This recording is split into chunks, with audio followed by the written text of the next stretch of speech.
नमस्कार, online classes में आपका स्वागत है। मैं शेराराम गुंगरवाल, श्री राम गोपाल गाड़ोदिया उच्च प्राथमिक आदर्श विद्या मंदिर। आज हम विज्ञान में पाठ 2 भोजन के घटक। पिछले वीडियो में हमने पढ़ा था भोजन कहाँ से प्राप्त होता है, जंतुओं से, पादपों से, उनका परीक्षण के बारे में हमने चर्चा की थी। आज हम पढ़ेंगे कि विभिन्न पोषक हमारे शरीर के लिए क्या करते हैं, यानी कि जो भी पोषक पदार्थ है या जो स्रोत है हमारे शरीर के लिए क्यों है आवश्यक। कार्बोहाइड्रेट ये हमारे शरीर को ऊर्जा प्रदान करते हैं। कार्बोहाइड्रेट में इसे बोलते हैं कि शरीरवर्धक भोजन। कार्बोहाइड्रेट जैसे इसके स्रोत है चावल, बाजरा, गेहूँ, दूध, अंडे, मछली, जूस टाइप हो जिसमें जल की मात्रा हो उसे हम कार्बोहाइड्रेट बोलते हैं। उसी प्रकार वसा, ये भी हमारे शरीर को ऊर्जा प्रदान करते हैं। इन दोनों की तुलना में कार्बोहाइड्रेट, वसा, इन दोनों की तुलना में ऊर्जा की अधिक मात्रा वसा में होती है। वसा के स्रोत होते हैं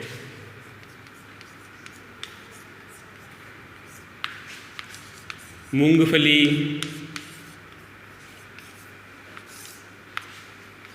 तिल, और जंतुओं में देखते हैं तो अंडे, मांस, मछली। वसा भी हमारे शरीर के लिए ऊर्जा प्रदान करती है। इन दोनों की तुलना में वसा में ज़्यादा अधिक मात्रा ऊर्जा की होती है। और इसके स्रोत पादपों से मूंगफली है, तिल है, सरसों का तेल है, और जंतुओं में अंडा, मांस, मछली आदि। इसी प्रकार प्रोटीन भी हमारे शरीर की वृद्धि तथा स्वस्थ रखने के लिए आवश्यक है, यानी हमारे शरीर को हष्ट-पुष्ट बनाए रखना। प्रोटीन को शरीरवर्धक भोजन भी कहते हैं, यानी शरीर की वृद्धि होना, शरीर के मांसपेशियों को मजबूती प्रदान करना और शरीर की लंबाई चौड़ाई बढ़ाने में प्रोटीन हमारी सहायता करता है। प्रोटीन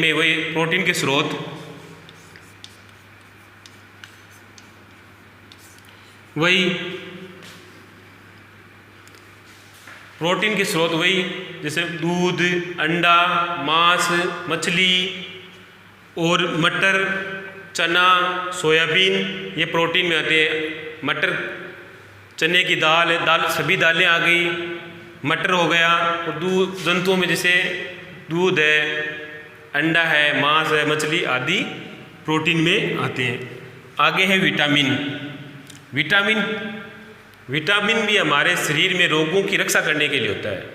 रोग प्रतिरोधक क्षमता बढ़ाने के विटामिन हमारे शरीर के लिए आवश्यक है। विभिन्न खाद्य पदार्थों में विटामिन की मात्रा होती है। विटामिनों के समूह को हम बी कॉम्प्लेक्स कहते हैं। विटामिन कई प्रकार के होते हैं।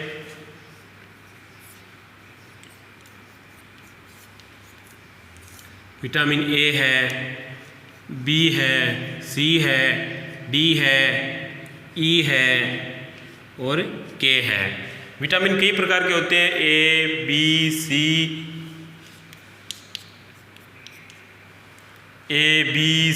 डी, ई, के।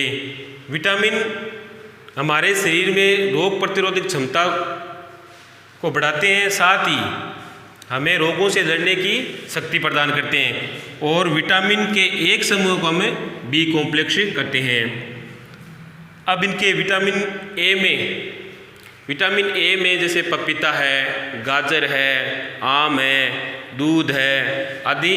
जैसे विटामिन ए आम, पपीता, गाजर आदि को हम सम्मिलित करते हैं। इसी प्रकार विटामिन बी चावल, गेहूँ, यकृत आदि को हम सम्मिलित कर सकते हैं।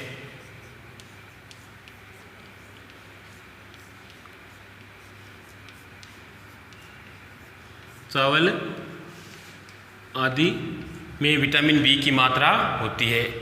विटामिन सी यानी जो खट्टे खाने में खट्टे तो कड़वे होते हैं, इसमें हम विटामिन सी की श्रेणी में डालते हैं, जैसे संतरा,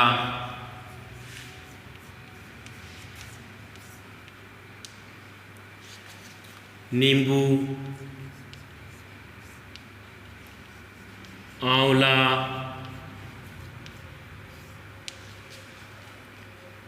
टमाटर आदि हम विटामिन सी की श्रेणी में रख सकते हैं। विटामिन डी हमारे शरीर में हड्डियों की मजबूती के लिए, मांसपेशियों व मसूड़ों को मजबूत बनाने के लिए, जो हमारे दंत है, हड्डियां हैं, उसे मजबूती प्रदान करने के लिए विटामिन डी की आवश्यकता होती है। विटामिन डी में जैसे मान लो कैल्शियम बढ़ाने के लिए अंडे, दूध आदि हम सम्मिलित कर सकते हैं। इसी प्रकार कई विटामिन ई भी होता है, के भी होता है। अब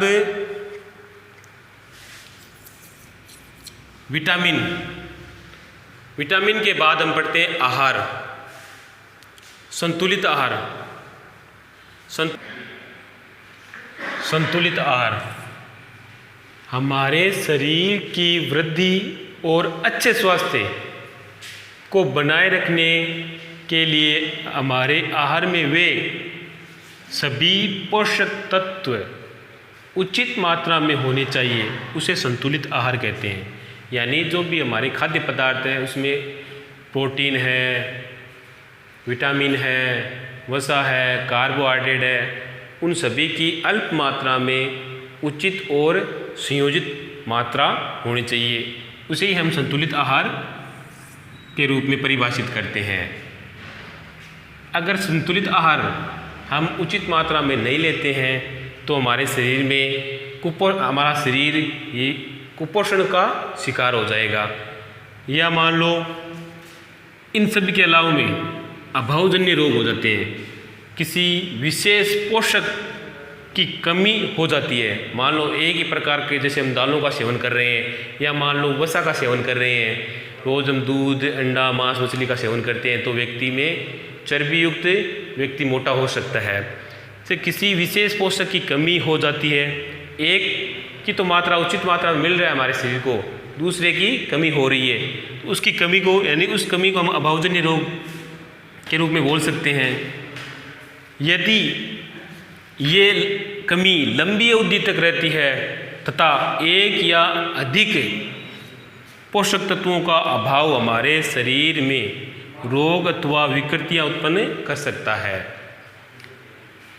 अभावजन्य रोग जैसे मान लो कि हमें सुबह या शाम एक ही प्रकार का एक हफ्ते तक हम भोजन का एक ही मान लो जिसमें एक ही पोषक तत्व जैसे मान लो वसा है या मान लो प्रोटीन है, हम उसका ही सेवन कर रहे हैं, बाकी की मात्रा हम लंबे समय उसकी जो कमी है लंबी अवधि तक या कुछ एक सप्ताह 2 सप्ताह तक से हमारे शरीर में उसकी कमी पाई जाती है। इससे विकृतियाँ या उससे संबंधित रोग हो जाते, मान लो जैसे विटामिन ए की कमी हो गई, आँखों की कमज़ोरी होना, या मान लो विटामिन डी की कमी हो गई, हमारी हड्डियाँ कमज़ोर होना, विटामिन सी की कमी होना, जिससे हमारे मसूड़ों में खून आना, जिसे हम पायरिया रोग बोलते हैं।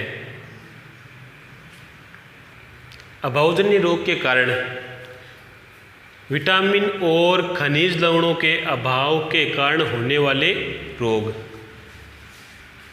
विटामिन अभावजन्य रोग या विकार और उनके लक्षण। विटामिन ए की कमी से रतौंधी रोग हो जाता है, यानी क्षीणता, दृष्टिहीनता। इसके लक्षण हैं कमज़ोर दृष्टि, रात में कम दिखाई देना या बिल्कुल भी नहीं दिखाई देना।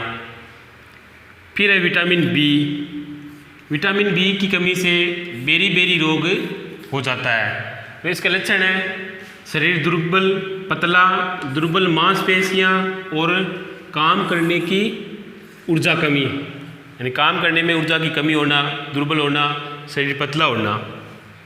तीसरा विटामिन सी।